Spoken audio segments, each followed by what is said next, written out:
Olá, gente. Antes de iniciarmos, deixe o seu like pra gente, por favor, para que a gente possa começar os estudos. Então, nós temos aqui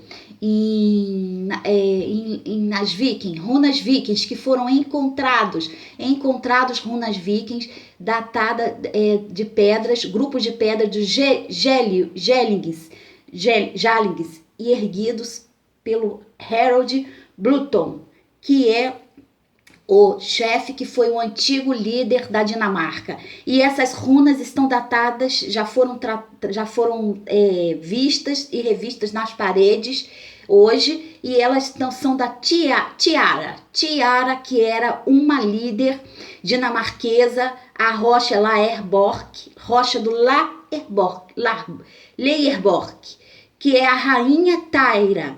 Foi poderosa rainha celebrada porque encontram-se diversos objetos dela, ou seja, diversos objetos que estão com o nome dela, inclusive propriedades, inclusive coisas que ela tinha como rainha, ou seja, o mérito dela. E curiosa nessa história que Tiara é mãe de Harold Bluetton, ou seja, o líder da Dinamarca. Então ela é uma rainha, tá bom, gente? Foi encontrado recentemente essas escavações com o nome dela. Sob o comando do seu filho Harold, ele dominou toda a Dinamarca e socializou inclusive a escrita, tá bom? Pegadas de dinossauro, essa é demais.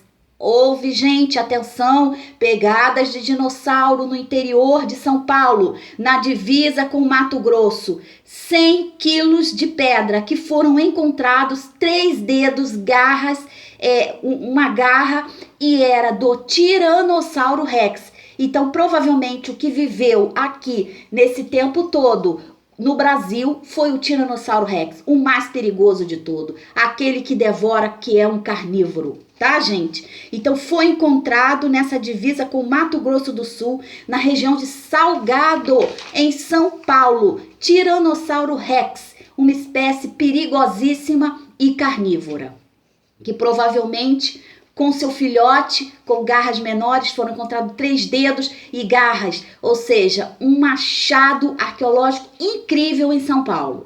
Então nós temos no templo de Esna, no Egito, o templo de Luxor, foi encontrado cenas astrológicas. Olha aí a astrologia fazendo sentido, gente, a astrologia fazendo sentido milenar. Nesse templo os deuses e deusas de corpos dos zodíacos foram encontrados, representação de Sotis, o deus, as 7 divindades astronômicas dos zodíacos, deuses Sol, Kirkun-Ra, com 4 cabeças de carneiro, simbolizando Ares, nós não sabemos. No painel foi encontrado mais brilhante Rigel, que simboliza Órion. O salão na colina do templo, 12 zodíacos, foram encontrados precisamente 12 zodíacos. Então nós sabemos que já vem do tempo de Luxor as iniciações astrológicas trazidas por Hermes Trismegisto. Temos a elevação de Marte, a elevação de Saturno e a elevação de Júpiter. Marte, o senhor da guerra, a agricultura, a luta do povo egípcio. Júpiter, o crescimento, a expansão. E Saturno, que é o senhor do karma. 3 planetas foram numerados. Temos a deusa Nut, que é a lua, o deus Ra, que é o sol. Os barcos que engoliam Ra, e vinha assim a Nut toda noite. Então essa é a mitologia. Nut foi separada do seu irmão Ra. O besouro, movimento do sol, aonde ele come de manhã as fezes e à noite ele defeca. Então isso tudo foi colocado dentro desse sarcófago, foi encontrado dentro desse lugar no Egito. Temos Sírios, que são representados pelo leão, pela cauda do leão, pela estrela do leão, hoje em dia. O eclipse, que representa a guerra entre os deuses. Apófis, que são simbolicamente são eclipses, que se representa a guerra. Cassiopeia, que simboliza a mitologia de Andrômeda. Quem lembra da mitologia de Andrômeda lembra de Cassiopeia, nesse sentido. Temos a Ursa Maior, que é o Polo Norte. Cassiopeia também é norte. Temos o Cisne, que são 50 constelações do Cruzeiro do Norte. Então, isso tudo tem a ver com, foi encontrado agora recentemente. E nós temos outro achado também, um achado já existente, mas nós temos que fazer uma analogia dentro desse sentido. Na Ilha de Páscoa são as cabeças, os torsos dos maôs, que são 15 toneladas de pedra abaixo do solo. Então nós nos perguntamos quem foi que colocou os maiôs ali, olhando para cima, ligados ao céu. Os nativos da Polinésia que chegaram ali 300 anos depois de Cristo já encontraram nessa ilha esses maôs, que foram colocados ali, segundo eles são feitos de pedras vulcânicas. Muito além disso. Então, Ramui, que são seres celestes que trouxeram eles ali e colocaram eles nesse panteão ali daqueles deuses ali. Então, nessa ilha da Polinésia, na Ilha da Páscoa. E foi encontrada no dia da Páscoa referentes a esse nome. As cabeças alongadas dinásticas são parecidos? Será que as cabeças alongadas dinásticas são similares a ilhas da Polinésia, a Ilha de Páscoa? Nós não sabemos. Estão os Moais, são pedras vulcânicas, os Ramu, que têm 21 metros, e os Anu, que são simbolizados para o mar. E tem os Marais, que são elevados para cima. Então, eles são simbolizados. Eles estão olhando para o mar e eles estão olhando para o céu, como uma referência de seres extraterrestres. E aí é que está o curioso dessa história. A fisiologia deles são fisiologias de robôs. Então, eles são similares aos robôs. Gente, similares aos robôs.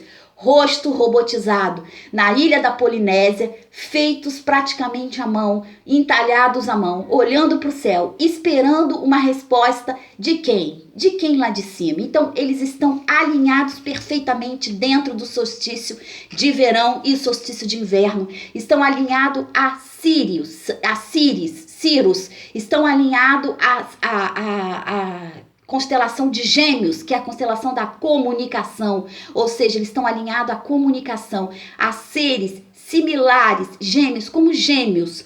Então, eles estão alinhados à comunicação. Nós queremos comunicação. Olhe para a estrela de Gêmeos que você vai nos encontrar, que nós estamos alinhados nessa fisiologia. Seria mais ou menos assim. E Gêmeos é o quê? É o intelecto, é a comunicação, utilizando um paliativo, como se fosse hoje, utilizando uma mensagem no telefone. Só que eles deixaram eternamente encostados na pedra. Tá bom, gente? E nós temos no Vale da Banda, Indonésia, outro a sudoeste, em um campo de arroz, são diversas esculturas, assim como a ilha de Páscoa, da sudoeste da Indonésia, gente, diversos monólitos e similares à Indonésia. O mais curioso dessa história é que eles estão numa elevação 100 toneladas e essas pedras vieram do Rio. Foi feito um estudo com George Tsoukalos e David e descobriram que essas pedras foram transportadas 100 quilômetros e 100 toneladas, mais de 150 quilômetros acima na montanha, na beira do rio. Quem transportou isso? Quem fez isso? Quem colocou essas pedras lá? Nós não sabemos. Mas fica essa incógnita, gente, essa incógnita aí. Então nós temos mesmo, são vigilantes celestes dos vales, que são considerados pelo povo local. E são vindantes esculpidos, ou seja, lindamente esculpidos, para comemorar e confraternizar as oferendas que são colocadas, e o povo local convive pacificamente com ele, aquela floresta densa, aquelas imagens totens gigantes ali. Então, de onde eles vieram? Similares à Ilha de Páscoa, nós não sabemos. E na Costa Rica, em Palmar, no sul, encontra-se centenas de pedras monólitos arredondados, 300 pedras bolas, 96% esféricas, feitas à máquina e datadas de 1000 a 2000 anos. Só hoje o material para fazer essas pedras seria o diorito. Elas são feitas de diorito e granito. granito e diorito, ou seja, para reflexão, feitas no material com a laser e seria hoje utilizado como estruturas de diamante. Então, aonde, quem fez essas bolas? Essas bolas poderiam vindo do céu, ter vindo do céu num cataclisma, jogado numa tempestade para cima do povo daquele lugar ali, similar às bolas que existe, gente, similares às bolas também. Eu acho que na Tchecoslováquia tem um lugar assim parecido, o Romênia ou Tchecoslováquia tem um lugar parecido onde as bolas são feitas sobre milimetragem, tá? Um lugar russo, que também são similares a essa questão. Vou pesquisar mais sobre essa questão, me lembrando aqui. Então, que bolas são essas? Bolas esféricas totalmente arredondadas com 96% de arenito e granito. Então, elas são fosforescentes, elas brilham, porque o arenito é brilhoso, é uma pedra cara, uma pedra boa. Como conseguir esculpir bolas redondas perfeitamente naquela dimensão ali em Palma, na Costa Rica? Nós não sabemos, mas elas estão nesse lugar na Romênia, nesse lugar na Romênia e na região da Rússia, encontram-se diversas bolas como essa, mas nas montanhas ainda é pior a localização. Então, quem esculpiu elas ali sabia o que estava fazendo e qual é a finalidade. Será que foi a finalidade de um cataclisma? Será que a pessoa jogou a bola como um cataclisma? Nós não sabemos, mas sabemos que essas bolas estão lá e existem, assim como a história do passado, a história do futuro, predizem quem veio à Terra e quem provavelmente fecundou, colocou algum tipo de máquina. Essas bolas são como máquinas, são como as pirâmides do Egito, são para escavações do quê? Do ouro, do mineral. Essas bolas vieram como instrumento de alguma coisa para bater na terra e fazer um imenso buraco e assim eles poderem escavar. Será que foi essa a finalidade? Nós não sabemos. Eu sou Márcia Médio, vidente sensitiva e clarividente. E continue conosco. Não deixe de apertar o seu like pra gente porque é importante. Obrigado.